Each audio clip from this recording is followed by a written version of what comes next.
13,000 people. All right, think about that. 13,000 people and only 1,000 spots. What's going on, everybody? It's your girl Asia McMillan checking back in. Um, Man, it's so much going on within just the world, within the country. But I want to really get back into talking about finance, talking about the things that are happening within our culture, within society, and the things that directly affect us as humans, as citizens, as U.S. citizens, right? So check this out. Here in Orlando, Florida, which is where I'm from, here in Orlando, Florida, um, they just opened up the Section 8 wait list. All right, I'm Section 8 wait list. All right, I'm not talking about the applications to get into the housing. I'm not talking about that. I'm talking about the applications to get on the wait list to then put in an application to get housing. And I don't mean to make light of the situation, but it's just crazy to me how 13,000 people here in Orlando, Florida, signed up to get on a wait list of that they only let 1,000 people really on, right? And they only open up the wait list. This is the first time in 5 years that Orlando, Florida, or Orange County has opened up the wait list for Section 8 housing. First time in 5 years. And they only open up the wait list when it gets to 100 people, when it drops down to there on being 100 people on the wait list. So you went from 1,000 to 100 people in 5 years time. 5 years, guys. And it just makes me think about, and I was having a conversation about this, and I was like, it's crazy that 13,000 people have signed up to be put on this wait list. And I think it was a period of maybe less than a week, because I think it closes tomorrow. So less than a week, 13,000 people have signed up to be put on the wait list for Section 8 housing.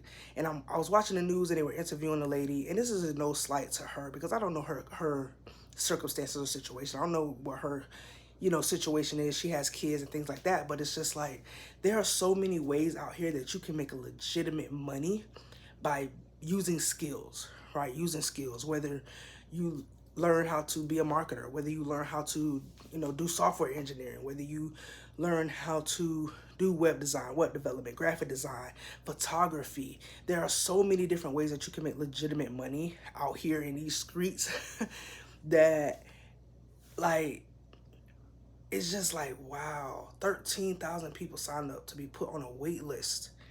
Not even guaranteed, but to be put on a wait list for Section 8 housing.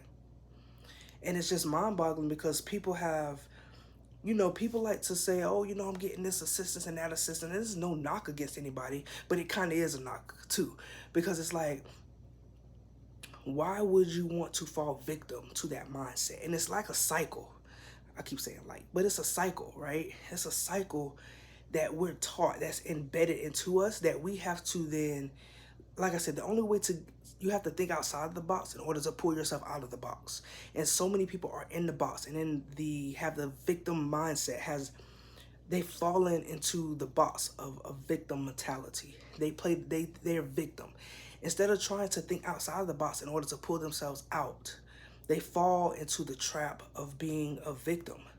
And that's whether it's a victim of their own thoughts, a victim of fear, a victim of the public school system, because it's a lot to say about that, whether they fall victim to just society and societal norms and thinking that they have to do this to fit into this, or they have to be this way to fit into this. Like, it pays to be you. It pays to be yourself. It pays to be authentic, but it also pays to build a skill, whether that's going to school for 4 years, 2 years, whether that's, going to the community college. Valencia College is right up the street, whether that's going and getting a degree that's going to then make you more valuable, right? These are all things that you can do, and things that can further your mindset, can further develop you as a person, but it can also help you to think outside of that box and to get you outside of what they want you to be in, right? Why do we want to be on welfare? Just as a people, as a community, welfare wasn't even made for Black people. And don't fact check me on that, because I'm not sure if that's legitimate or not. I only really speak on things that are factual, but welfare wasn't made to be the type of system that it is now. Government assistance wasn't made and put in place to be what it is today. Yet so many people are falling into this cycle, into this just into this box of, oh my God, I only make this amount of money a year, instead of focusing on building your skills and focusing on creating legitimate side hustles that are going to increase your net worth, increase your value within whatever industry or just within society as a whole.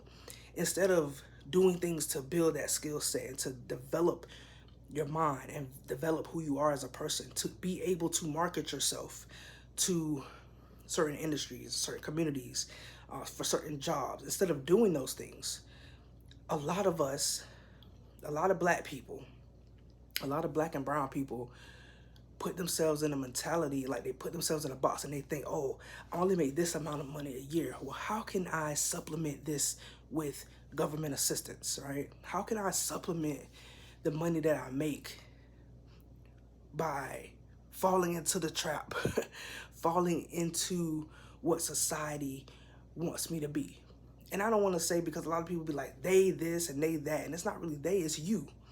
You have the capabilities and you have the resources to pull yourself out of the box, pull yourself out of whatever it is that you're going through, and build your skill set and add value to yourselves and to others, and in return create money and create wealth for yourself. Because I think a lot of people, especially within the financial culture and within this culture that we love to praise and we love to put on a pedestal, we love to champion, like black culture this, black culture that. It's great to champion your culture. It's great to be behind your people that look like you. But at what cost? How long are we going to champion a culture that continues to pigeonhole you? A culture that continues to put you in a box, put you in a place, as a society that continues to put you into where they want you to be, right?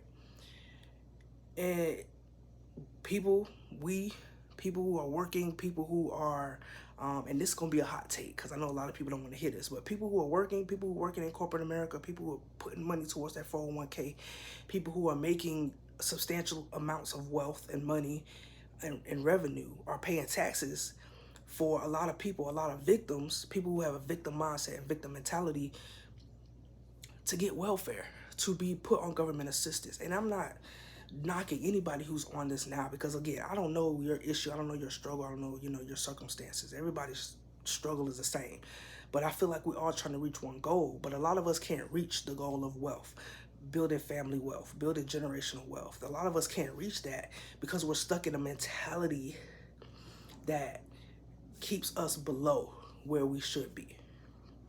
And like I said, it's not about them, it's not about the government, it's not about President Biden, it's not about, anybody, right? It's not about Biden, it's not about Trump, it's not about anybody, but it's about you, and it's about being accountable and being self-aware to know what it is that you need to do to understand the situation that you have put yourself in, right? And it doesn't mean that you're a bad person. It doesn't mean that you're terrible. It just means that you have allowed yourself to get so caught up into everyone else and what everyone else is doing versus being yourself and being caught up in what it is that you want to, where it is that you want to go, the goals that you want to reach, right? So I wanted to make this video because it was just crazy to me. I was listening to the news. I just got home from work, was listening to the news, and I was like, 13,000 people? 13,000 people have signed up to be on the Section 8 wait list.